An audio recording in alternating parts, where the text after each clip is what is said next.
قل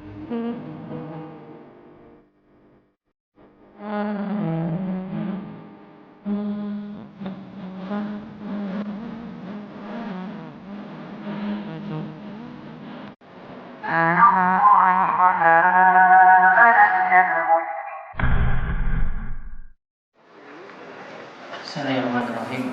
Alhamdulillah wassalatu wassalamu ala Rasulillah wa ala alihi wa man tabi'ahum bi ihsan ila yaumiddin.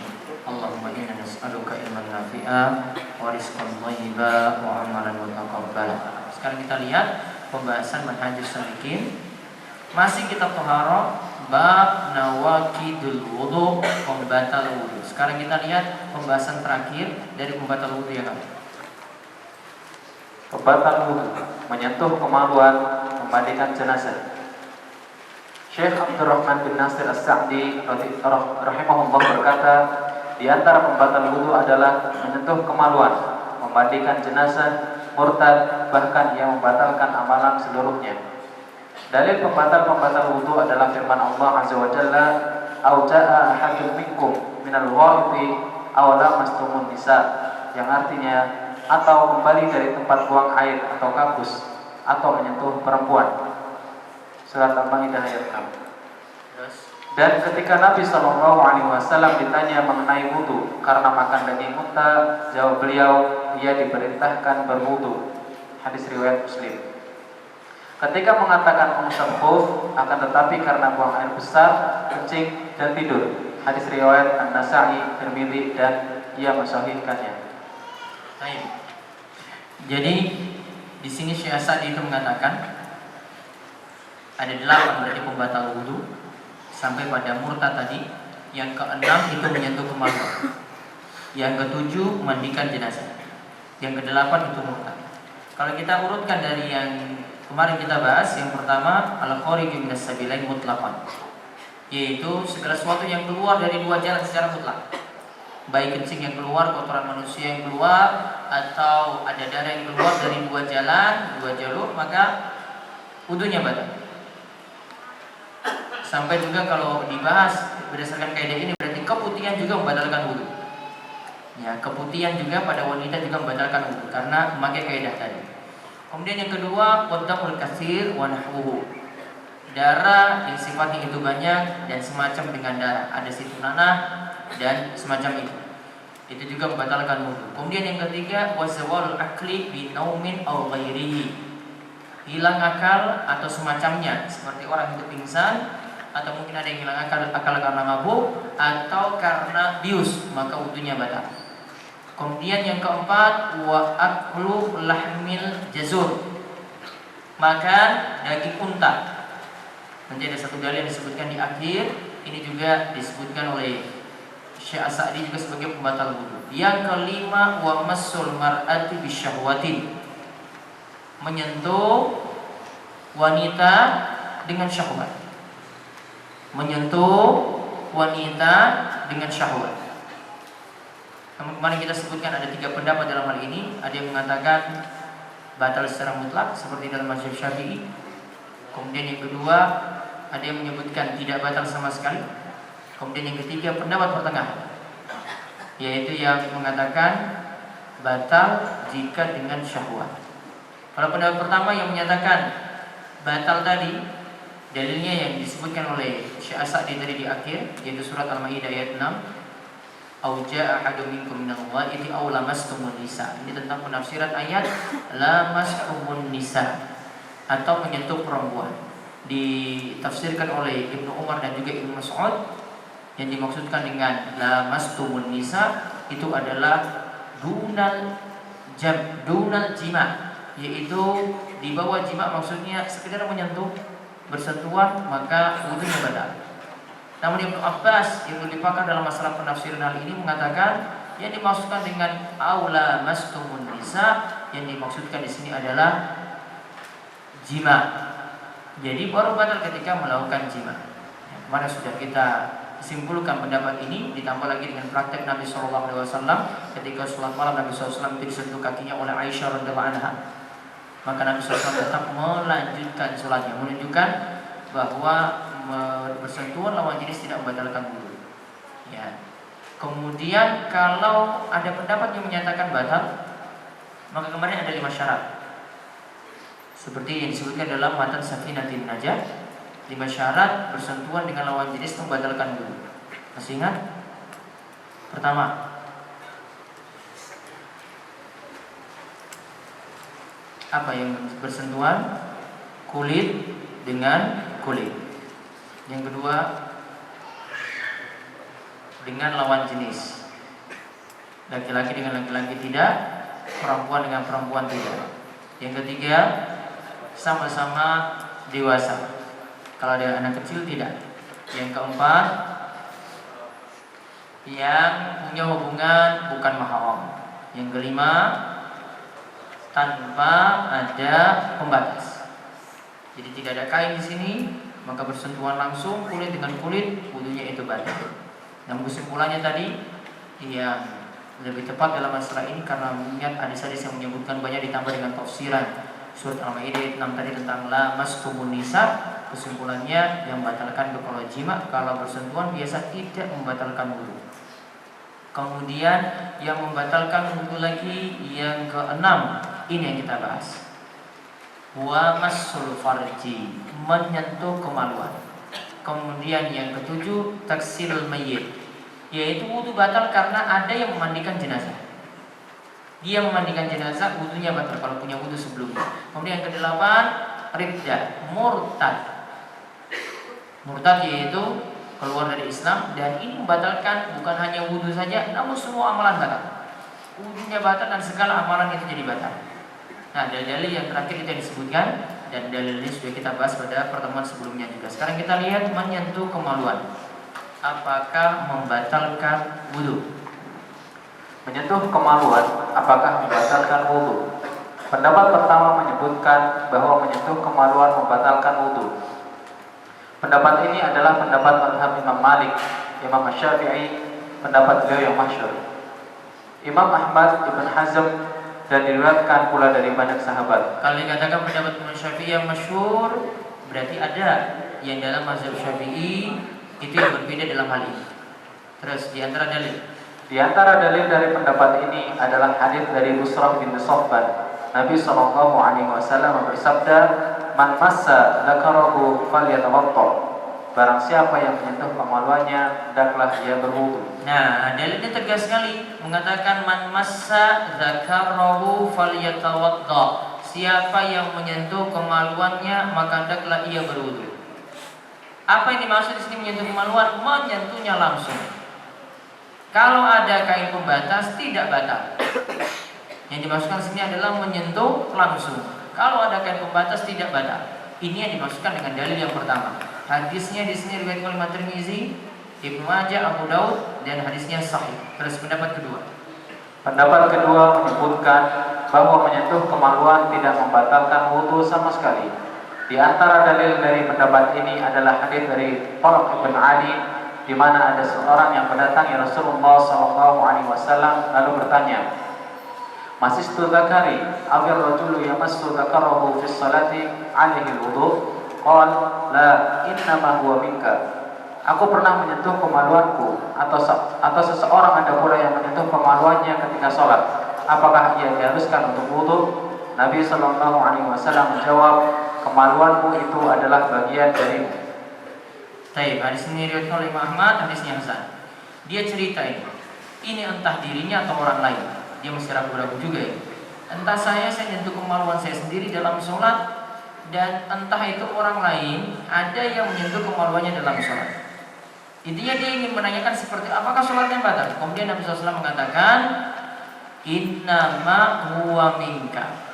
Kemaluanmu itu adalah bagian darimu, yaitu sama seperti engkau menyentuh bagian yang lain.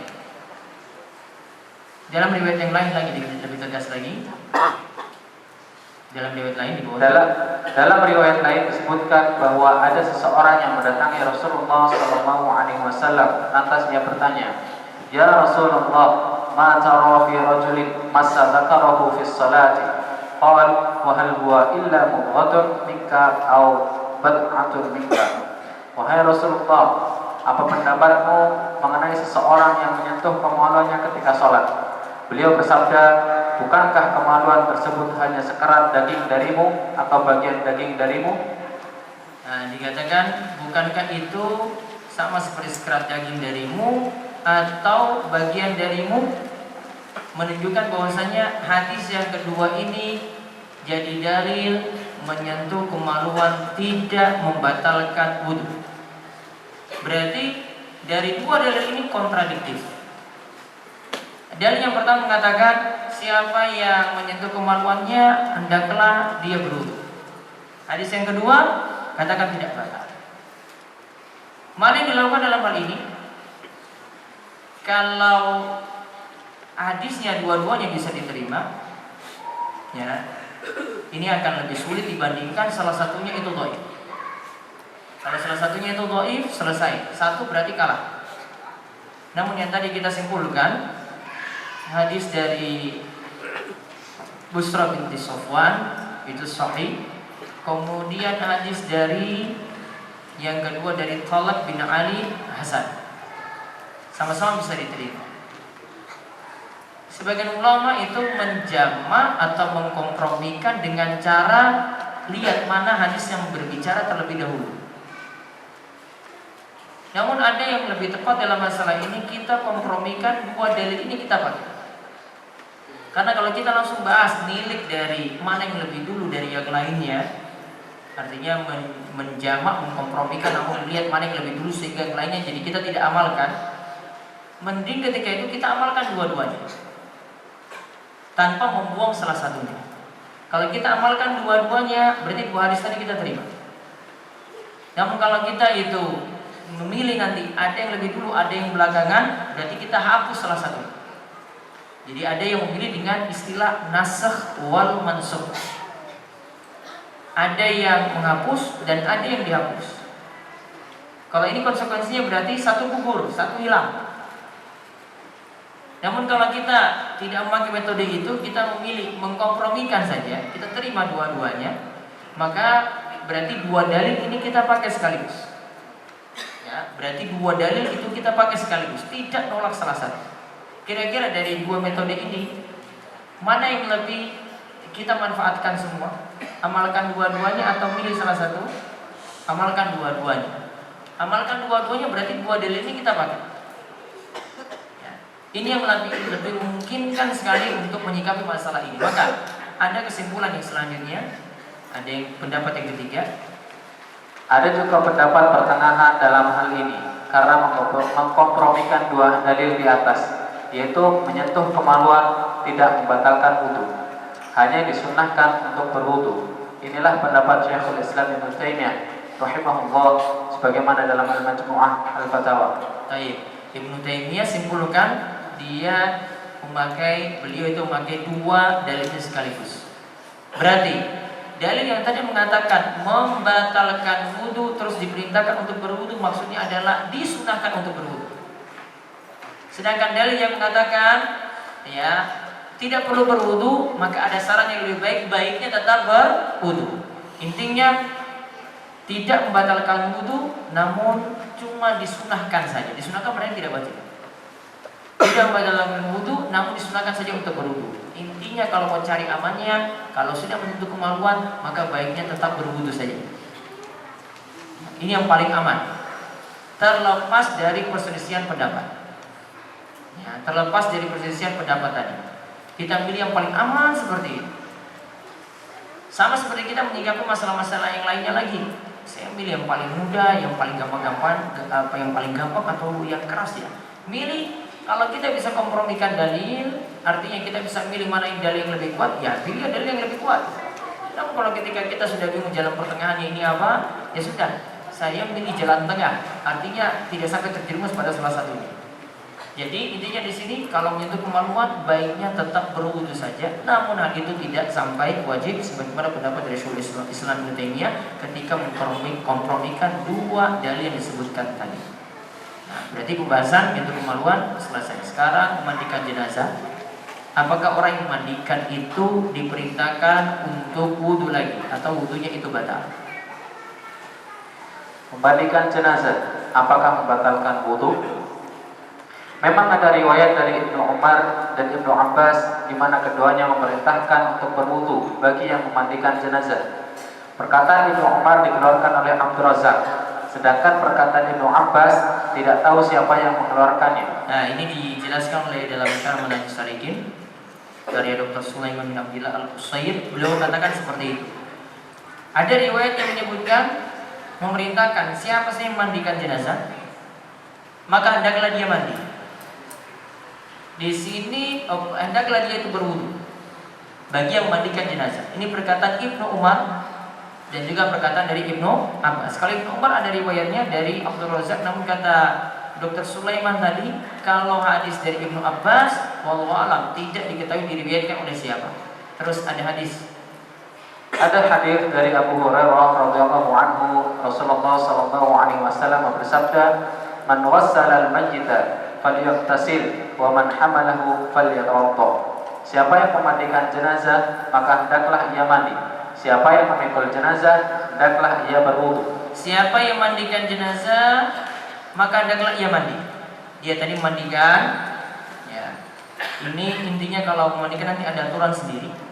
Di antara aturannya disebutkan juga dalam mazhab Syafi'i ini. Di antara disebutkan oleh Profesor Dr. Mustafa Al-Buqa dalam Al-Fiqh Al-Manhaji. Ia katakan aturan dalam mandikan jenazah, laki-laki mandikan laki-laki, lalu perempuan mandikan perempuan. Dibolehkan dengan lawan jenis cuma satu masalah saja, yaitu untuk suami istri. Dibolehkan untuk lawan jenis cuma satu masalah saja, yaitu untuk suami istri saja. Anak putri tidak bisa mandikan bapaknya, atau anak laki-laki tidak bisa mandikan ibunya. Namun kalau suami istri, auratnya bebas dia lihat, sehingga ini lebih diperingan dibandingkan dengan yang punya hubungan anak dengan bapak atau anak putra dengan ibunya. Nah, maka di sini perintahkan kalau itu dia mandikan, maka hendaklah dia mandi lagi. Kemudian siapa yang memikul jenazah, dia memikul jenazah sampai ke kuburan, maka hendaklah dia berwudu. Sekarang kita butuh untuk penjelasan hadis ini. Kalau secara tekstual, maka berlaku nanti perintah di sini falyaktasir, maka hendaklah dia itu mandi. Ya, hendaklah dia itu mandi. Secara ilmu ushul fikih ini adalah fi'il amar. Ini adalah fi'il amar, kata kerja perintah. Kata kerja perintah itu yufidul wujub. Makna asalnya adalah perintah. Perintah di sini makna asalnya adalah wajib. Sama juga kalau tadi siapa yang memikul jenazah, falyatawadda, menggunakan fi'il amar juga. Ya. Atau di sini menggunakan kalimat perintah juga. Ya. Di situ ada lamul amar. Di situ menggunakan kalimat perintah atau kata perintah. Maka juga yufidul, artinya wajib di sini maknanya. Namun bagaimana perkataan para ulama dalam hal ini? Kita lihat ada penjelasan dari Imam Nawawi. Imam Nawawi sendiri menyatakan bahwa hadis ini dhaif bi'ittifaq. Menurut sepakat ulama. Nah, kalau imam yang saya sebutkan di sini Imam Nawawi katakan hadisnya dhaif bi'ittifaq. Sedangkan tadi yang dalam kurung saya sebutkan, saya nukil ada takhrij dari Al-Hafiz Abu Thayyib, dia katakan hadis ini hasan.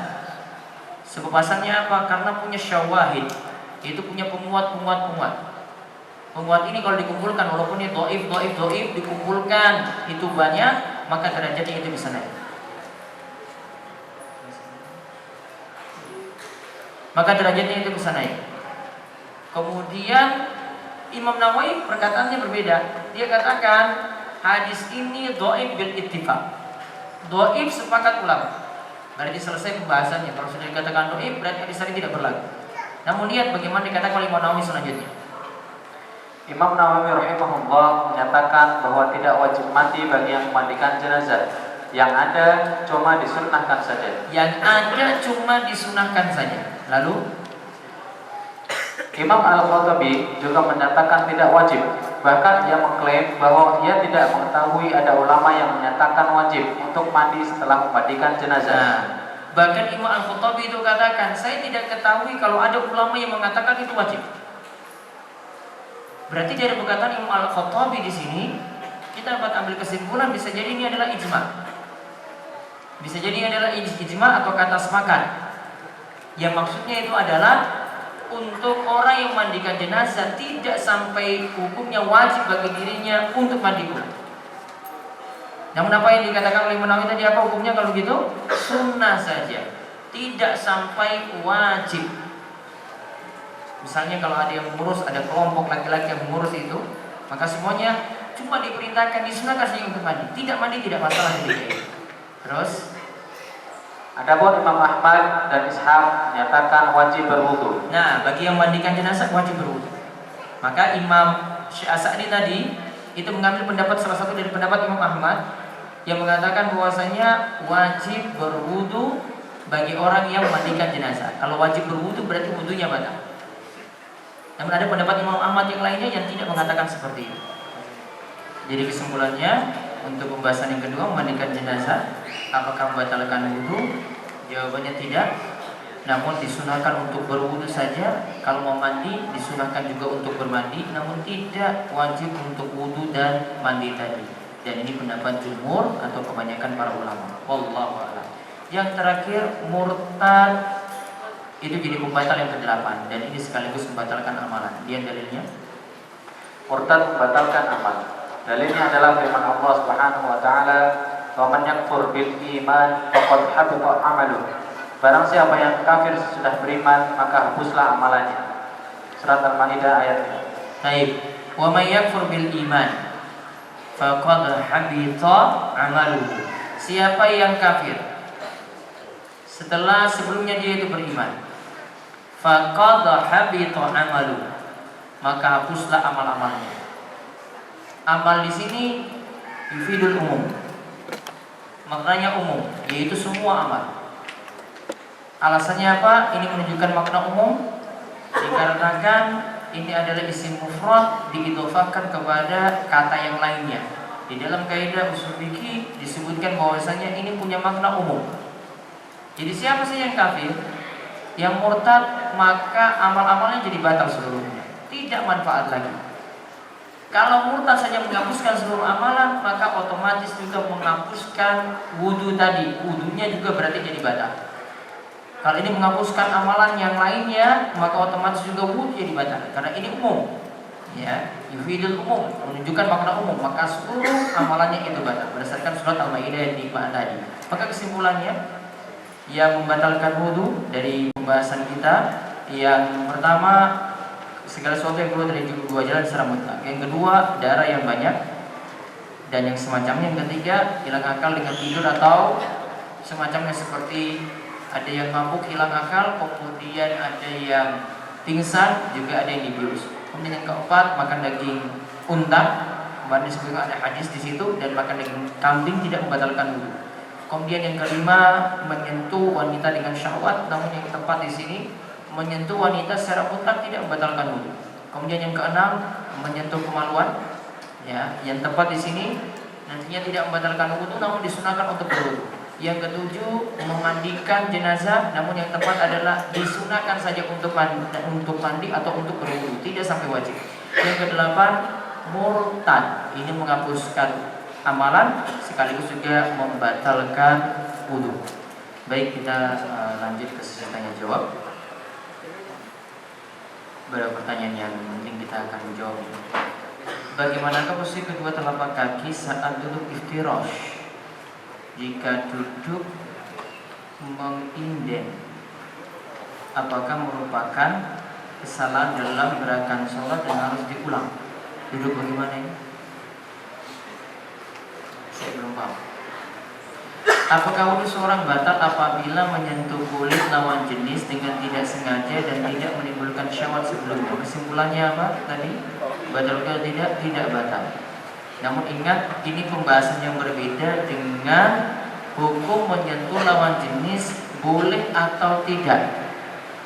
Itu berbeda hukumnya dengan hukum menyentuh lawan jenis batal wudu atau tidak. Ini hukum yang berbeda. Jadi kalau tadi dikatakan boleh, jangan nanti punya anggapan, kalau itu boleh-boleh saja saya sentuhan dengan lawan jenis, tidak masalah. Tidak ada sini kaitannya, itu sudah jelaskan pada pertemuan sebelumnya. Tolong infokan di mana tempat-tempat kuburan khusus muslim di Jogja. Banyak di kuburan itu, saya cari tanya orang-orang di sini, itu nggak paham di sini Jogja seberapa. Ustaz, usia saya adalah usia yang sangat cukup untuk menikah. Saya adalah seorang akhwat. Sudah pernah ada yang mengkhitbah, namun orang tua saya menolak karena alasan pekerjaan, yaitu belum PNS. Orang tua saya adalah orang yang masih sangat awam dengan sunnah dan karakternya sangat, apa yang harus saya lakukan? Yang pertama, punya kesempatan untuk didik orang tua atau banyak menasihati orang tua, kemudian berusaha untuk ngajak ke majelis ilmu. Kalau tidak, dekati dengan buku, dekati dengan TV-TV Islam, dekati dengan radio-radio yang itu punya ilmu-ilmu yang bermanfaat, yang orang tua bisa dapat ilmu dari situ. Nah, barulah ketika orang tua sudah paham ini, untuk memahamkan sangat-sangat mudah sekali untuk hal tadi. Ya, sehingga tidak terjadi berulang kali itu gagal untuk dilamar. Rata-rata baik ikhwan maupun akhwat itu gagal untuk melanjut biasanya karena faktor orang tua. Faktor orang tua terlalu, ada yang ingin perfect lah, ada yang banyak-banyak pertimbangan lah sana sini. Yang ikhwan akhwatnya sudah kebelet nikah, namun orang tua yang mudah lama sekali seperti itu. Ini yang harus dipahamkan pada orang tua terlebih dahulu. Banyak faktor sekali yang melatar belakangi hal ini, dan perlu ada pemikiran khusus untuk menyelesaikan masalah tadi. Apakah Allah akan memaafkan kita bila seringkali tergelincir berbuat dosa yang termasuk dosa besar, akan tapi kita selalu bertobat dan berusaha untuk tidak melakukannya lagi? Allah tak maafkan bagi siapa yang bertobat. Tobatnya itu tobat nasuha, benar-benar tobat dengan syarat menyesali dosanya, bertekad tidak mau ulangi lagi, dan saat ini dia berhenti. Namun kalau kok terjerumus lagi ke dosa yang sama berulang kali, ini tanda tanya berarti. Karena seorang muslim itu asalnya dia tidak terjerumus dalam dosa yang sama itu 2 kali. Tidak mungkin seorang muslim jatuh di lubang yang sama itu 2 kali. Kalau dia tahu itu kesalahan, dia bertekad tidak mau mengulanginya lagi, maka tidak mungkin kembali lagi ke situ.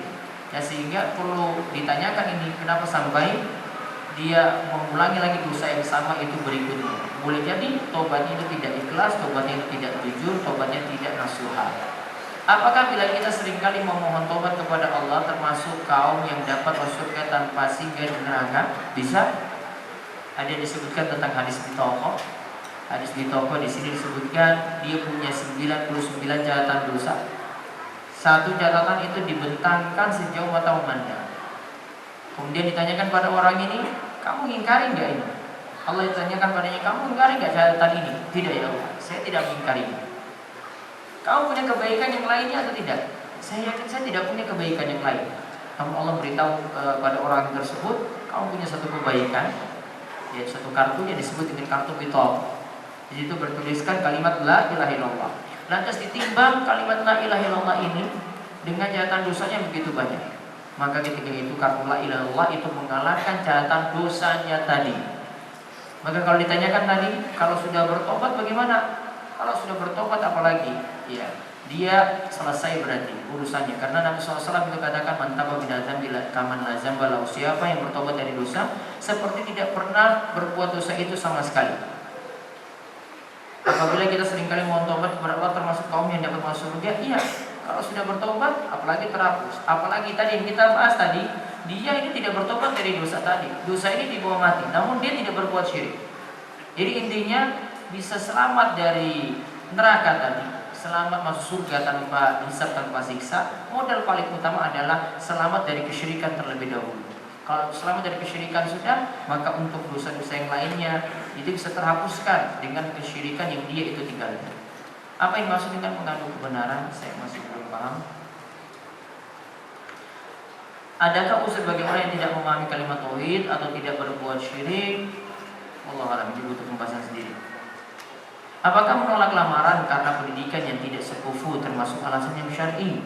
Jika ada ikhwan dan akhwat sudah cocok satu sama lain, tapi orang tua menolak karena pendidikan yang tidak sekufu, bolehkah akhwat menolak kriteria dari orang tua dan mempertahankannya, atau harus mengikuti orang tua? Jodoh lagi. Sebaiknya yang pertama pilihan ini, ya. Jadi kalau ada yang memancing, mbak-mbak, mas-mas, ya, Kalau ada yang maju, misalnya ini akhwat, dia ucapannya yang pertama adalah dia rembuk dulu pada orang tuanya. Nggak boleh katakan iya dulu. Akhwat nggak punya wewenang di sini. Ada walinya di situ. Dia berani, dia yang nanti putuskan ini mengatakan iya atau tidak, setuju atau tidak. Maka akhwat tanya dulu pada ibunya, pada bapaknya terlebih dahulu. Pak, ini saya disetujui nggak dengan ini? Ini latar belakangnya gini. Kalau sudah disetujui, ya sudah, ini tinggal lanjut nanti ke proses berikutnya. Namun kalau itu sudah ketika menawarkan seperti saya sudah ditolak, nah berarti itu proses selanjutnya akan sangat sulit sekali. Maka pertimbangkan dulu apa keinginan dari orang tua. Ini penting sekali. Dia tidak jadi konflik nanti berikutnya. Ya, kemudian kalau orang tua mempertimbangkan sepupu tadi dari sisi pendidikan tidak masalah, walaupun para ulama tidak memasukkan sepupu dalam hal pendidikan ini sebagai syarat. Yang mereka masukkan sebagai syarat harus sepupu selevel, itu adalah masalah agama. Islam dengan Islam, yang punya keimanan yang bagus dengan yang punya keimanan yang bagus, itu yang disyaratkan oleh para ulama. Saya mahasiswa perantau. Ketika saya ingin pulang untuk bertemu orang tua untuk 3-5 hari, apakah saya bisa disebut musafir yang mendapat rukhsah untuk menjamak sholat? Kalau sejak awal niatannya mau di saat pulang kampung itu lebih daripada 4 hari, 4 hari ke atas, ya, lebih daripada 4 hari berarti sudah mukim. Kurang dari 4 hari, 4 hari ke bawah, 4 hari ke bawah, cuma 3 hari saja berarti masih musafir. Ya, jadi pertimbangannya 4 hari ke atas ataukah 4 hari itu dari 4 ke bawah. Kalau 4 hari ke atas dari di atas 4 hari, maka berarti statusnya sudah mukim sejak awal dia tiba di kampungnya. Walaupun dia asalnya di kampung tersebut, namun kan sekarang dia lagi studi di sini. Maka lagi pulang kampung, maka dianggap dia sebagai musafir di sana. Kalau kurang dari 4 hari, kalau lebih daripada 4 hari, ya, maka dia dianggap sebagai orang yang mukim. Wallah. Ada pembahasannya di situ, salah satunya adalah pembahasan Ibnu Taimiyah seperti yang saya jelaskan tadi. Saya dokter hewan. Bagaimana hukum dari mengobati anjing? Haram. Anjing yang pertama diharamkan untuk melakukan jual beli. Mengobatinya juga Allah termasuk dalam hal ini. Ini berlaku secara umum. Karena Nabi SAW itu mengatakan diharamkan untuk samanul kalbi, upah dari anjing. Berarti sini secara umum di sini. Ya, di sini secara umum. Termasuk juga jual belinya di sini. Termasuk juga mengobati. Wallahu a'lam. Pendapat Syekh Utsaimin bahwa sholat khusuf itu bisa dilaksanakan jika terlihat gerhana bulan atau mataharinya. Lalu bagaimana jika mendung atau di suatu daerah, sedangkan di daerah lain tidak mendung? Nabi SAW mengatakan, saya nggak mau pakai perkataan Syekh Muhammad bin Shalih Utsaimin, karena Syekh Muhammad bin Shalih Utsaimin kepake dalil. Dia dalam fatwanya itu mengatakan kalau ada gerhana terlihat sholat, kalau tidak terlihat maka tidak sholat. Apa standarnya? Apa yang jadi patokan? Idza ra'aitumuha fafza'u ila shalah. Kata Nabi SAW, jika kalian melihat gerhana, segeralah untuk sholat. Patokannya lihat atau tidak? Bukan lihat TV. Beda, lihat atau tidak. Tertutup awan, ngapain sholat? Karena kita pakai penglihatan. Walaupun sudah pakai hitungan, sudah pakai hisab tidak berlaku dalam hal ini. Jangan terlalu kaku dengan perhitungan hisab. Ulama-ulama Saudi Arabia, kerajaan Saudi Arabia pakai hisab juga, namun nggak kaku. Orang Saudi Arabia itu pakai hisab itu untuk hitung kalender. Kenapa hitung kalender? Karena berlaku kalender Islam. Kalau nggak pakai hisab, nggak mungkin orang itu bisa hidup setahun itu hisab nggak dipakai. Tunggu bulan keluar dulu, wah besok ini tanggal berapa? Sulit. Maka dipakai hisab dulu. Hisab jadi standar dulu. Ini masalah untuk masalah penggajian, pengaturan orang itu masuk sekolah, ada yang tidak sekolah waktu libur, pakai itu. Namun setiap bulannya ada koreksi. Ini jangan terlalu kaku. Ada koreksi untuk masalah ini. Silakan tanya pada orang-orang yang pernah hidup di Saudi Arabia, itu pakai hisab di mana-mana. Namun ingat, ini tidak jadi patokan baku. Ada pengoreksian. Pernah sudah di kalender sudah ditulis ini tanggal Kalau di kalender tanggal 10 Muharram, berarti puasa apa? Asyura. Mufti Kerajaan Saudi Arabia umumkan, sekarang itu bukan tanggal 10, ini belum masuk. Kemarin itu kalender, kemarin itu ketika hasil penglihatan, seharusnya sekarang masih tanggal 9. Coba diralat itu, diumumkan di TV, diumumkan di radio. Malu nggak? Nggak malu. Karena masih bisa diralat, nggak kaku dengan hal ini. Jadi jangan terlalu kaku dengan hisab. Ya, hisab boleh dipakai. Bisa boleh dipakai, namun ada pengoreksian karena setiap awal bulan ini kalau masalah ru'yatul hilal setiap bulannya itu ada pengoreksian seperti dilakukan oleh negara kita sendiri seperti itu. Nah, adapun tadi untuk masalah sholat gerhana sekali lagi itu dengan melihat di Gunung Kidul itu mendung, di Jogja ini terang, berarti di Jogja sholat. Gunung Kidul nggak sholat, oh saya nggak lihat. Saya mau paksakan apa coba kalau nggak lihat? Ini beda halnya dengan ya. Ini tolong nanti dibedakan. Kita melihat gerhana itu nanti dibedakan dengan ru'yatul hilal lagi. Ini sebenarnya pembahasan berbeda lagi. Kalau pembahasan ru'yatul hilal ini masalah munculnya bulan. Kalau ini kesatuan negara Indonesia muncul di Papua, ya tidak muncul di Papua, bisa jadi muncul di Sumatera. Jadi satu kesatuan. Namun masalah untuk ya atau melihat langsung gerhana tidak seperti itu. Jadi kalau ada yang beralasan mau di TV lihat, emangnya Nabi suruh lihat TV? Gampang jawabnya, simpel. Ru'yatul hilal beda. Ru'yatul hilal ini satu kesatuan, berarti dari ujung sana, dari Papua sana sampai Sumatera itu jadi satu. Di Papua nggak lihat, di Sumatera lihat, berarti puasanya ikut Sumatera. Gitu. Ini penerapan dari negara kita seperti itu, dari Kemenak seperti itu. Ya. Jadi dari Kemenak menetapkan seperti itu. Namun kalau untuk masalah sholat gerhana tadi sudah bulan saja nggak muncul, coba. Bulan nggak muncul, mau paksa sholat coba di mana? Bulan saja nggak muncul, dinanti nggak keluar. Gimana mau sholat? Gimana mau paksa saya sholat? Saya nggak lihat, mau bilang gerhana, bulan saja nggak keluar. Kok saya bilang gerhana, bulan aja nggak keluar dari habis maghrib. Gimana nih kok bulan nggak kelihatan? Bulan aja nggak kelihatan, mau sholat mau pakai apa coba?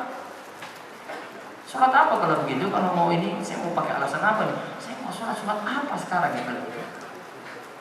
Inilah resikonya memang. Ini salah satu kerugian kalau gerhana itu diumumkan jauh-jauh hari. Ini diantara kerugiannya memang.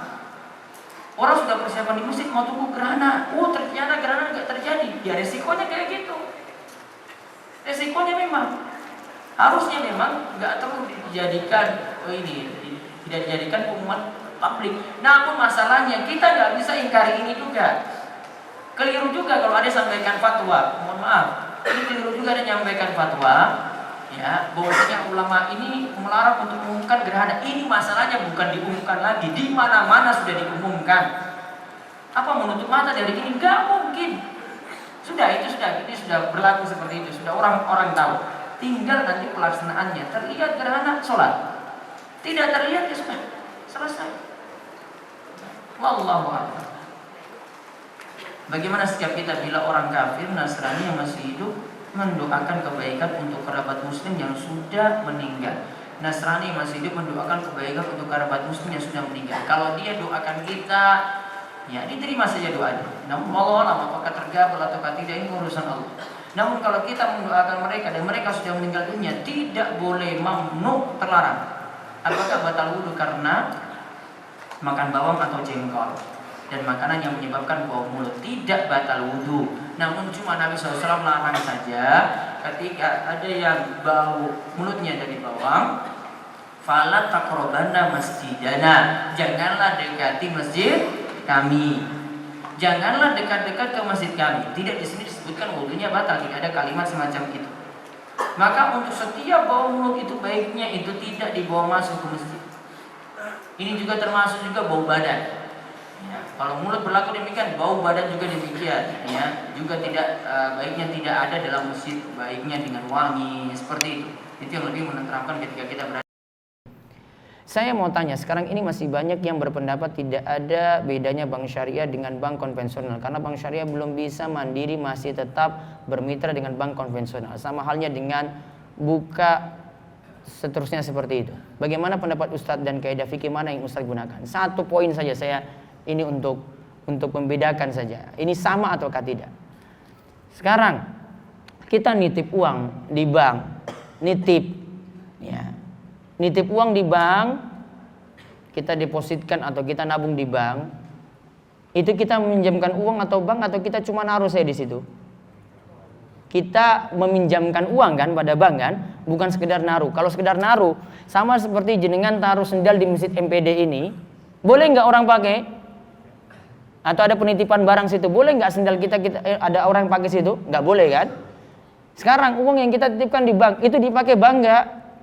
Pakai atau tidak? Pakai. Berarti kita meminjamkan uang. Nah, terus dapat keuntungan. Dapat keuntungan kan? Yaitu lewat bunga. Ya, dapat keuntungan lewat bunga tadi. Sekarang berarti keuntungan ini dapat dari kita meminjamkan sesuatu. Berarti keuntungan apa di sini? Riba. Saya balik lagi ke bank syariah lagi. Sekarang kita dapat keuntungan kan di situ? Dapat. Keuntungan apa di sini?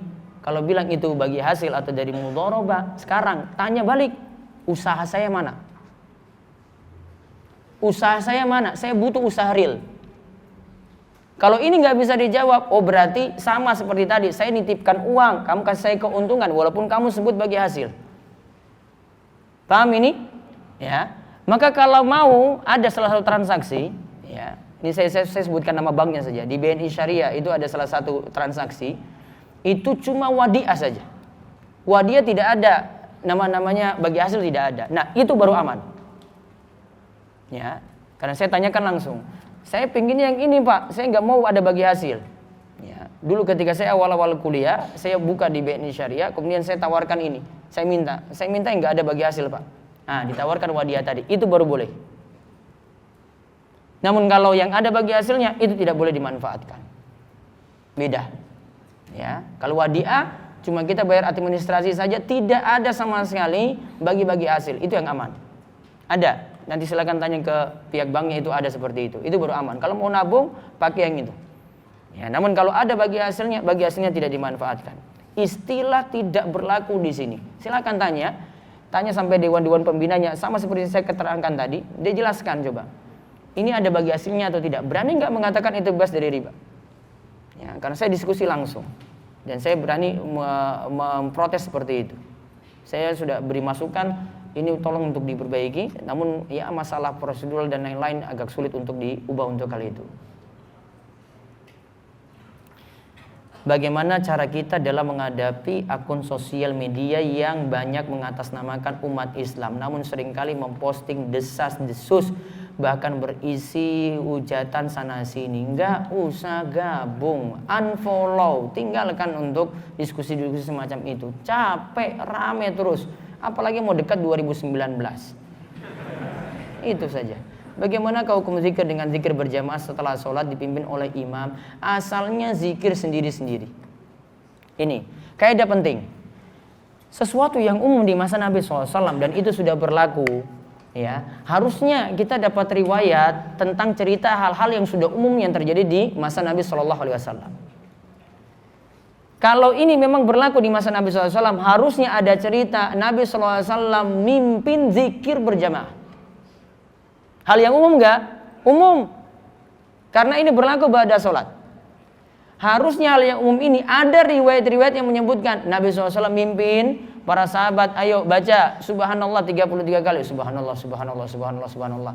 Enggak ada kayak gitu cerita. Seandainya ini ada, harusnya banyak riwayat hadis membicarakan hal ini. Nanti Anas bin Malik katakan, oh Rasul seperti itu. Abu Bakar katakan, oh Rasul seperti itu. Umar katakan, oh Rasul seperti itu. Namun enggak ada cerita. Kalau itu ada, sudah kita terima, kita amalkan juga. Namun kalau itu kok enggak ada, oh berarti sesuatu yang dilakukan sesuatu yang baru. Karena ini hal umum yang terjadi. Masa hal yang umum ini tidak ada riwayatnya sama sekali. Paham ini ya? Ini kaidah umum. Sama seperti kita ba'da sholat, coba ba'da sholat. Nabi SAW biasa menyibukkan waktunya dengan zikir. Ya, paham ya? Menyibukkan waktunya dengan zikir. Coba. Mungkin ada yang melakukan amalan-amalan tertentu, misalnya ba'da sholat sudah assalamualaikum warahmatullah, assalamualaikum warahmatullah, usap muka gitu. Ya, umum nggak kalau hal ini terjadi? Seandainya ini di masa Nabi SAW, ini kan hal yang umum, harusnya ba'da sholat juga seperti itu. Namun kita dapat cerita nggak ada. Sama seperti kita sibukkan salam kanan kiri. Ada nggak di situ di masa Nabi SAW? Hal umum nggak harusnya? Umum. Harusnya ada cerita. Ya, Abu Bakar keliling-keliling gitu salami semua sahabat. Ya kan? Iya. Namun kok cerita ini nggak ada? Padahal hal yang umum nggak? Umum. Kok nggak ada cerita tentang itu? Ya memang nggak ada tuntunan. Sudah sibukkan dengan zikir masing-masing. Ini baca astagfirullah, astagfirullah, astagfirullah, Allahumma antas salam, minkas salam, tabarakta ya zal jalali wal ikram. Sudah baca sampai selesai tanpa dikomandoi. Kecuali kalau yang hadir ini bocah-bocah, butuh dituntunkan karena ini lagi ngajar TPA, ya sudah dituntun. Ini anak-anak TPA bukan? Bukan. Ngapain dituntun-tuntun lagi? Selesai kan? Apakah zikir la ilallah termasuk rangkaian zikir setelah sholat dan zikir pagi petang? Zikir pagi petang iya, zikir setelah sholat setelah baca tadi Allahumma antas salam minkas salam tabarakta ya zal jalali wal ikram, ada la ilallah di situ. Nanti silakan cek lagi, ada bulletin-bulletin sebelumnya sudah dibahas tentang zikir-zikir ba'da sholat, atau baca buku-buku yang menerangkan zikir pagi petang disertakan situ zikir ba'da sholat.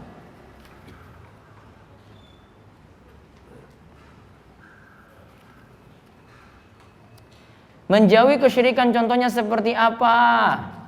Syirik kan banyak sekali. Ada syirik kecil, pakai jimat, pakai raja, pakai penglaris-penglaris. Ya, ada untuk yang belum dapat jodoh juga pakai pelet misalnya.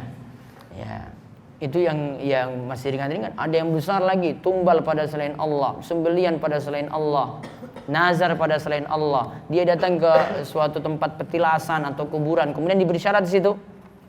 Kamu kalau mau penuhi hajatan ini, lakukan nazar dulu. Nazar kepada apa? Nazar kepada penghuni kubur. Apa yang diminta? 1 ekor kambing. Nah, berarti dia nazar kepada selain Allah, syirik. Syiriknya syirik akbar. Teman-teman saya banyak yang melakukan amalan-amalan yang tidak sesuai dengan tuntunan Rasulullah SAW. Sebaiknya bagaimana sikap kita dalam menyikapi hal tersebut. Sedangkan ketika saya menasihati, mereka malah mengolok-ngolok. Mungkin karena kita belum posisinya bukan orang yang pantas untuk menasihati. Dia tahu, dulu ini kan bareng saya itu ngopi. Wah, ini kan dulu bareng saya itu main bola. Kok tiba-tiba berubah jadi ustadz begitu? Kan jadi aneh. Kok tiba-tiba ini ceramahin saya? Nah, mungkin dari sisi keilmuan belum matang, sehingga orang itu belum bisa menerima. Atau dari sisi penyampaian terlalu kasar. Dari sisi penyampaian tidak melihat keadaan.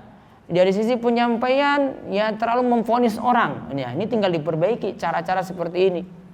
Kapan saya itu menyampaikannya itu pas, kapan waktunya, kapan enaknya. Mungkin saya traktir mereka makan dulu baru itu ngomong gitu. Ya, traktir mereka bakso dulu misalnya baru beritahu, gini-gini, baru diterima, disogok dulu baru terima. Bisa.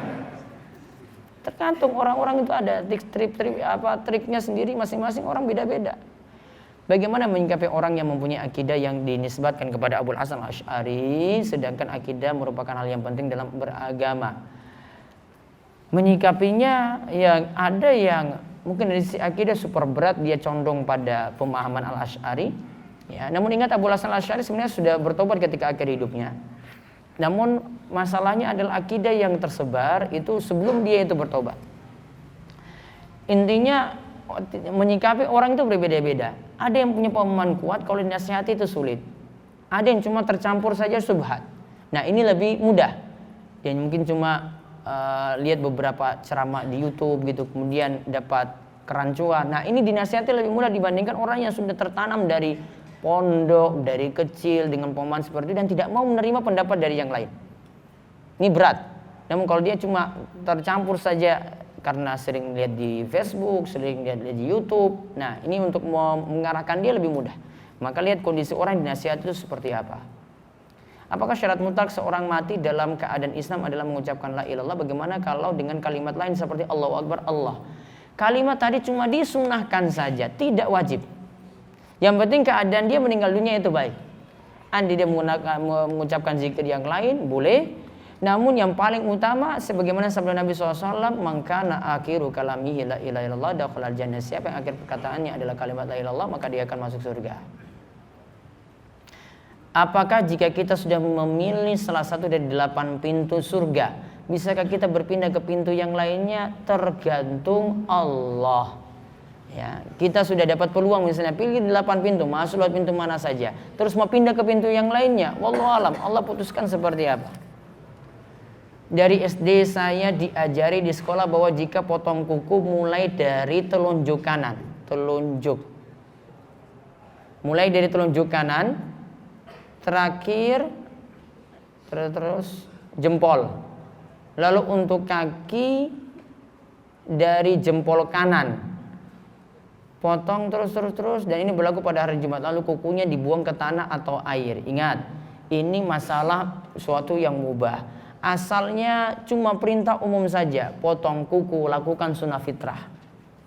Ini disebut dengan lakukan sunnah fitrah. Punya aturan khusus atau tidak? Tidak.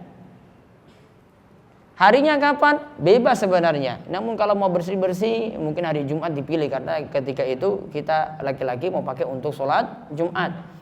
Namun cara potongnya gimana? Nabi SAW kalau tidak ajarkan, mau dari kelingking terus sampai jempol, balai jempol sampai yang kelingking lagi, kalau tidak diajarin seperti itu, nggak usah mempersulit. Contoh lainnya lagi, ini yang banyak tersebar di Facebook atau di YouTube. Cara memotong lele yang syar'i. Saya bilang ini video kurang kerjaan. Lele itu orang temukan aja di kolam itu mati, itu halal. Ngapain ngurus-ngurus dia nyembeli syar'i coba? Ini lele mati di kolam ya, ngapung, itu dapat, kita makan saja halal loh itu. Sekarang pertanyaannya, ngapain ngurus lele itu dipotong syar'i? Kurang kerjaan. Tambah gawean, ini cara motong kayak gini, cuma mau tenar aja, apa manfaatnya? Kalau ada seperti itu, Nabi SAW sudah ngajarin dari dulu-dulu itu cara motong yang seperti ini. Ini nggak ada, cuma orang-orang ini saja yang pengen tenar itu buat video kayak gitu. Nanti kalau ada yang mau komentar, bilang aja kamu tuh buat video kurang kerjaan pak. Tambah gawean aja. Apa hukumnya bersentuhan dengan lawan jenis dengan ada pembatas? Sudah jelaskan tadi. Bagaimana pentingnya ridha orang tua, sifatnya mutlak atau tidak, dan apakah harus ditaati oleh anak selama bukan maksiat ditaati. Pernah ada seorang sahabat namanya Usama bin Zaid. Ibunya itu senang kebun kurmanya itu bersih, cuma senang saja, nggak perintah pada Usama. Maka setiap harinya dia bersihkan kebun kurma. Ada yang tanya ini, ada apa nih Usama? Kamu kok rajin sekali, kebun kurma yang luas kayak gini kamu bersihkan semuanya. Ibu saya itu senang sekali, cuma senang. Bukan ibunya perintahkan, cuma senang lihat keadaan kebunnya itu bersih. Lihat keadaan kebunnya itu bersih. Sama dengan antum kalau pulang itu, kalau lagi mudik, kira-kira ibu senang nggak kalau kamar itu bersih? Senang atau tidak? Senang kan? Nah, tanpa diperintah pun cuma senang saja, berarti bisa jalankan seperti Usama bin Zaid tadi. Ya. Maka apakah ketaatan secara mutlak, walaupun ini cuma masalah bersih-bersih, ini tidak ada kaitannya dengan ibadah loh ini, tidak ada ibadah khusus. Cuma orang tua senang saja. Ingin dapat ridhonya, maka itu sudah membanggakan Usama bin Zaid. Selama itu bukan maksiat, tetap diikuti. Walaupun itu bukan perintah loh, Pak. Tadi itu bukan perintah loh ini. Bolehkah menganggap beberapa kejadian sebagai tanda kiamat sudah dekat, padahal kiamat hanya Allah yang tahu? Bolehkah menganggap beberapa kejadian-kejadiannya harus pakai dalil? Ada sifat tanda kiamat itu yang nanti sudah terjadi, sudah selesai, seperti diutusnya Nabi SAW, terbelahnya bulan, sudah selesai. Ada yang kejadiannya berulang, seperti maraknya zina. Nanti ada yang melihat zina itu bahkan di jalan-jalan. Ini sesuatu yang berulang. Namun ada yang nanti mau dekat hari kiamat itu baru terjadi. Mau dekat hari kiamat itu baru terjadi. Nanti ada muncul Dajjal, turunnya Nabi Isa alaihissalam, macam-macam tanda-tanda seperti itu. Baru kiamat itu terjadi. Ya. Jadi untuk tahu tanda-tandanya harus dengan dalil. Bagaimana cara menghadapi al-harraj? Wallahu a'lam. Ya Ustaz, bagaimana hukum sholat seorang apabila sujud terhadap beberapa helai rambut di dahinya? Di sini tertutup rambut, ya, di dahinya di sini tertutup rambut, sholatnya sah. Namun kalau dalam mazhab Syafi'i memang diperintahkan ketika sujud bagian ini mesti diangkat, kemudian rambut ini tidak menutupi bagian dahi tadi. Namun pendapat ini terbantahkan dengan beberapa dalil, di antaranya Nabi SAW ketika sholat di masjidnya saat malamnya itu turun hujan, Nabi SAW sholat di atas lumpur. Berarti ada lumpur yang menutupi ketika sujud. Dan ini tetap Nabi SAW menganggap sah. Maka tertutupnya rambut juga di sini dianggap sah. Ini dijadikan dalil bantahan dari ulama-ulama jumhur bahkan yang mengatakan tetap sah walaupun ada yang menutupi dari petis atau rambutnya di dahinya. Apakah setelah berdoa harus mengusap wajah atau tubuh? Setelah berdoa mengusap wajah atau tubuh? Yang ada mengusap wajah disebutkan oleh Imam Ibnu Hajar dalam kitabnya Bulughul Maram tentang hadis setelah berdoa itu mengusap wajah, namun hadisnya dhaif. Kalau hadisnya dhaif berarti tidak diamalkan. Ya, artinya seperti itu, tidak perlu diamalkan. Jadi setelah doa turunkan tangan langsung saja sudah cukup. Apa hukum menyingkat tulisan Assalamualaikum, WRWB, SWT, SAW dan semacamnya? Jadi orang jangan pelit.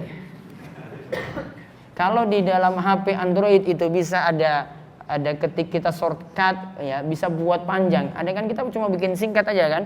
Dari kalimat singkat ini bisa jadi kalimat panjang kan. Kalau bisa seperti itu, alatnya canggih seperti itu, buat tulisan itu panjang. Salam dengan salam yang lengkap, ucapkan subhanahu wa ta'ala dengan lengkap, ucapkan sallallahu alaihi wasallam itu lebih lengkap. Jangan jadi orang yang pelit dalam hal ini. Bagaimana hukumnya berjima tanpa menggunakan penutup seperti kain, sarung atau selimut? Boleh.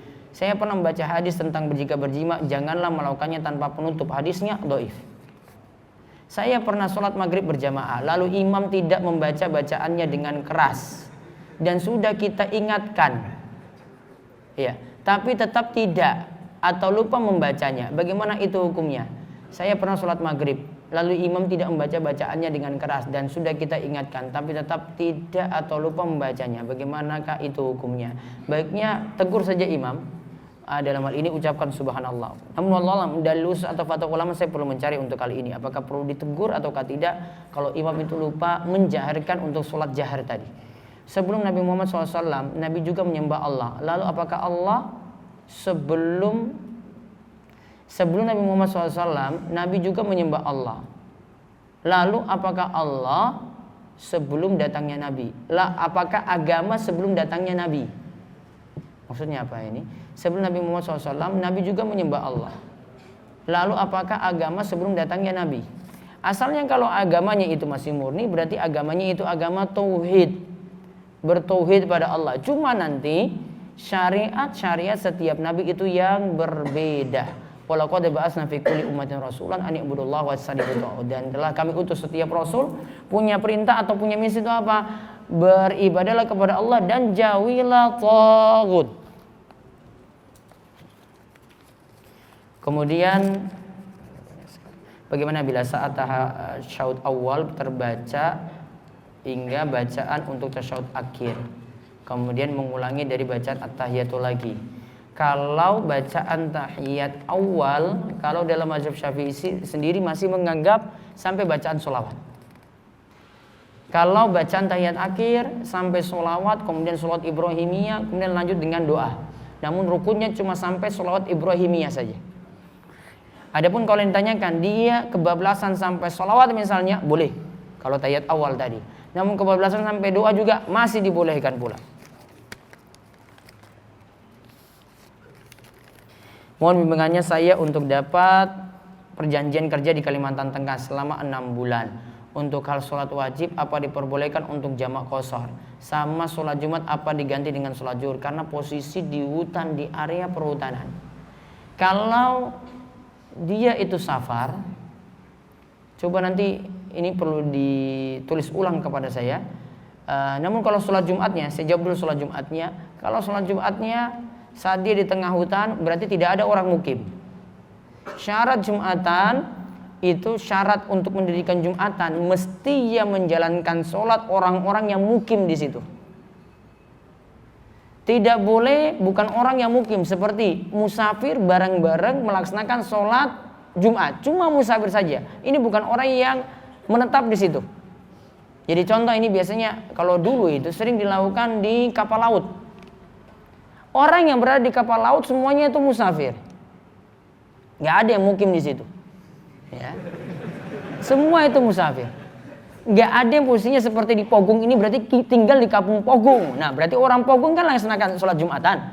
Kalau di kapal laut enggak. Maka yang ada kalau dapat Jumatan ganti dengan sholat zuhur.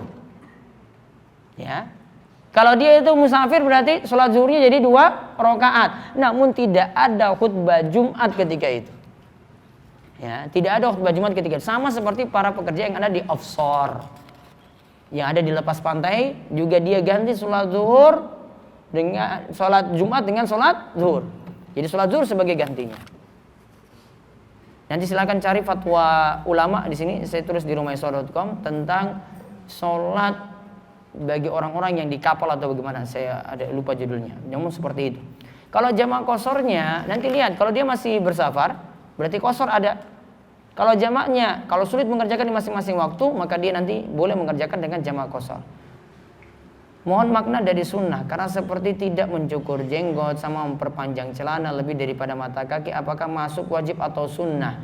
Kalau untuk membiarkan jenggot apa adanya, kata Imam Nawawi dibiarkan apa adanya. Kalau lihat dari sisi perintah a'ful liha itu berarti kalimat fi'il amr, berarti asal tadi fi'il amr adalah wajib. Tidak ada dalil yang memalingkannya maka berarti asalnya tetap hukumnya wajib. Kemudian kalau untuk celana di atas mata kaki, amannya celana di atas mata kaki. Ini tidak terjerumus dalam perselisihan pendapat. Namun kalau kita turunkan, nanti ada ulama yang berpendapat, ya, walaupun tidak dengan sombong kena ancaman kamu, berarti kena. Namun kalau ambil amannya, sudah saya angkat celana saya di atas mata kaki, aman. Dan dia selamat dari hadis-hadis yang melarang hal ini.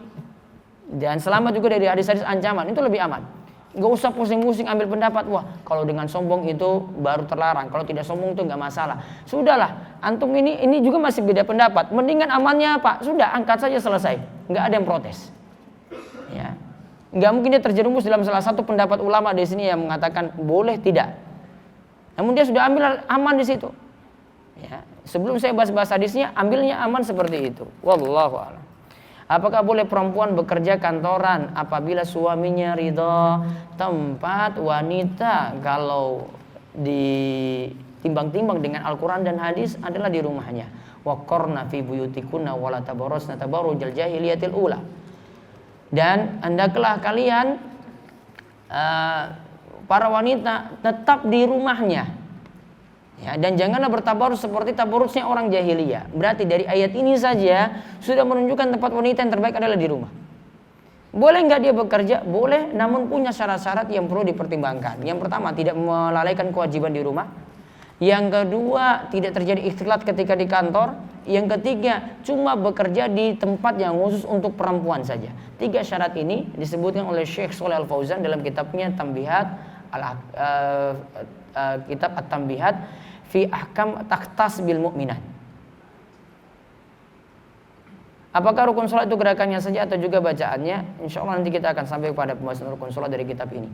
Bagaimana cara zakat mal untuk pertanian seperti biji-bijian, kopi dan cengkeh, dan berapa besar nisabnya? Pendapat yang paling tepat, zakat pertanian itu cuma dikenakan bagi tanaman yang punya syarat. 1, bisa ditakar atau ditimbang. 2, makanan pokok. Saya ulang, syaratnya adalah 2 ini, bisa ditakar atau ditimbang. Yang kedua, makanan pokok. Berarti tadi yang disebut biji-bijian makanan pokok bukan? Bukan. Kopi makanan pokok atau bukan? Bukan. Cengkeh? Bukan. Berarti nanti dia cuma kena zakat nanti ketika hasilnya itu ada, kemudian dijual. Hasil penjualannya ini nanti dizakati setelah bertahan haul selama 1 tahun. Apakah minum kencing unta dapat membatalkan wudhu sebagaimana memakan dagingnya? Kemarin ke pembahasan kencing unta najis atau bukan? Bukan najis. Berarti masih dibolehkan, bahkan ada dalil khusus untuk kali ini. Memakan dagingnya batal wudhu. Kalau untuk kencingnya, kalau kita makannya secara tekstual cuma luhumul ibil, berarti cuma dagingnya saja membatalkan wudhu, maka kencingnya tidak. Wallahu a'lam.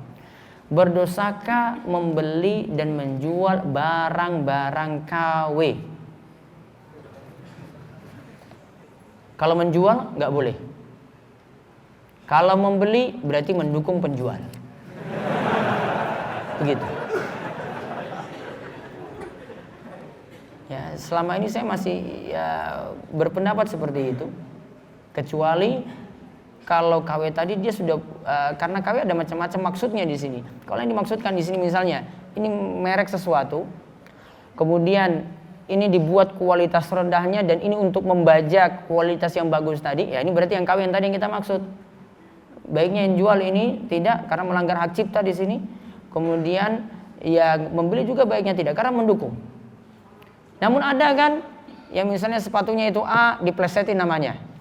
Ya, jadi sepatu apa begitu. Ya, sepatu A jadi sepatu AZ misalnya. Dia tambahkan Z sedikit di belakang lah. Ya. Maka sudah berubah ini. Nah, ini tidak. Orang sudah tahu ini bukan asli ini. Ini sudah ada tambah embel-embel. Ini penyebutannya juga beda. Nah, kalau sudah ketahui seperti itu baru dibolehkan. Wallahu a'lam. Apakah ketika sedang haid boleh membaca Quran atau hanya boleh melihat membaca dalam hati? Haid boleh baca Al-Quran asal tidak menyentuh. Solusinya adalah satu, megang mushafnya itu dengan sarung tangan. Dua, boleh dengan membaca Al-Quran terjemahan. Karena Al-Quran terjemahan tidak disebut mushaf. Saya ingin bertanya tentang tidur sesudah sholat subuh. Saya memiliki suami yang tidur selesai sholat subuh. Mudah-mudahan suaminya hadir. Suami alhamdulillah ibadahnya terjaga. Namun apakah kebiasaan tidur setelah sholat subuh termasuk gangguan jin? Ya nggak bisa bilang gangguan jin juga. Bisa jadi memang malas. Kebiasaan habis subuh sudah saya tidur gitu. Ya memang dasar malas seperti itu. Kebiasaan terus. Dan biasanya kalau orang tidur habis subuh dan ini jadi kebiasaan terus, biasa jadi rutinitas terus setiap harinya. Karena saya dan suami sudah periksa ke dokter dan dikasih obat namun tidak bekerja. Tapi bila suami paksakan tidak tidur maka suami ngantuk. Yaitu ngantuk di jalan ketika berangkat ke kantor dan pernah membuatnya kecelakaan. Apakah karena faktor tersebut maka tidak apa-apa tidur di pagi hari. Kalau memang faktornya seperti ini tidak masalah. Ya, paling cuma dimakruhkan saja untuk ini. Kalau ada kebutuhan mendesak hukum makruh tadi itu jadi hilang. Boleh jadi memang dia itu pekerja keras pulangnya malam dan tidurnya itu tengah malam misalnya. Dan butuh untuk di pagi hari seperti itu. Kalau orang seperti ini dibolehkan kalau keadaan butuh. Paman saya ingin menjual mobil, akan tapi pembelinya tidak memiliki uang tunai sehingga ingin mencari leasing terlebih dahulu. Apakah boleh menerima pembeli seperti itu? Kalau kita tahu itu dari leasing, baiknya tidak mendukung juga hal itu. Namun asalnya kalau tidak tahu sama sekali, kita cuma terima saja, aman. Karena sebenarnya masalah kasus dia nanti penyelesaian pelunasannya dia dengan pihak leasing, tidak dengan kita lagi. Kalau memang dengan kita itu bayarnya cash, maka mendingan nggak perlu cari tahu dia itu dapat uang dari mana. Justru cari tahu itu malah jadi masalah. Dalam calon jual beli tersebut terdapat kesepakatan lain, yaitu pembeli memberi DP 500.000 dengan tujuan jika pembeli membatalkan transaksi karena suatu hal, DP hangus jadi milik penjual. Sebaliknya jika penjual membatalkan transaksi maka penjual mengembalikan 500.000 ditambah 500.000 lagi 2 kali lipat DP. Total pengembalian 1 juta ke pembeli tadi. Bagaimana hukum hal seperti itu? Kalau DP hangus masih boleh. Namun kalau di sini kok jadi sebaliknya jika penjual membatalkan transaksi, dari penjualnya membatalkan transaksi maka dia ganti lebih. Wallahu alam. Kalau ini disepakati dan tidak merugikan penjual sama sekali dan sudah saling ridho untuk hal itu boleh. Dan ini perjanjian yang masih dibolehkan. Mengenai larangan orang junub membaca Quran, bagaimana dengan perempuan haid yang berproses menghafal Al-Quran? Bolehkah membaca plus menambah hafalan ketika sedang haid? Sudah saya beri solusi tadi. Pertama, pakai sarung tangan. Kalau itu yang menyentuh mushaf. Yang kedua, pakai Al-Quran terjemahan. Dua lagi, apa yang harus kita lakukan kalau sehabis wudhu kentut? Wudhu lagi, kentut lagi. Wudhu lagi, kentut lagi. Kadang susah, sudah sholat kentut. Wudhu lagi, sholat lagi, kentut lagi. Dan ini terjadi beberapa kali. Apakah kita boleh menahan atau wudhu terus? Coba lihat yang pertama. Kalau memang ada sesuatu, kita terlalu tahan-tahan. Saya memaksa sholat saja tanpa mengeluarkan hajat dulu, buang hajat dulu. Mungkin jadi masalah di situ. Kalau memang masalahnya di situ ya buang hajat dulu, selesaikan dulu. Mungkin dia terburu-buru juga karena takut dia tidak dapat jamaah. Sehingga dia tahan-tahan tadi. Sehingga kadang tengah sholat tuh keluar. Namun kalau yang kedua ini kalau bukan maksudnya seperti itu, namun memang punya penyakit khusus, coba konsultasikan pada dokter. Namun kalau ini memang penyakit, maka nanti diberlakukan seperti wanita istihadah. Apa yang diberlakukan bagi wanita istihadah? Yaitu dia berwudu setiap kali masuk awal sholat. Mau sholat zuhur, wudu. Ketika sholat itu kok keluar darah lagi, darah istihadah tadi, maka dia lanjut sholatnya sampai selesai. Maka berlaku juga untuk orang yang bertanya tadi. Saya pernah mendengar hadis Rasulullah SAW hingga mendengkur, lalu beliau bangun dan sholat tanpa wudu lagi. Apakah hadis tersebut sahih? Sudah dibahas kemarin ya. Ini dimaksudkan tidurnya belum nyenyak, masih ada kesadaran. Namun ketika tidurnya itu sudah hilang kesadaran, maka wudunya itu batal. Wallahu a'lam bishawab. Itu saja yang kami cukupkan untuk pembahasan pada malam hari ini, dan insyaallah kita lanjutkan lagi pada pertemuan pekan depan dengan pembahasan yang sama. Demikian kita cukupkan, mudah-mudahan bermanfaat dan semuanya senantiasa diberikan keistiqomahan oleh Allah Subhanahu wa taala. Kita tutup dengan doa kafaratul majelis. Subhanakallahumma bihamdika asyhadu an la ilaha illa anta astaghfiruka wa atubu ilaik. Assalamualaikum warahmatullahi wabarakatuh.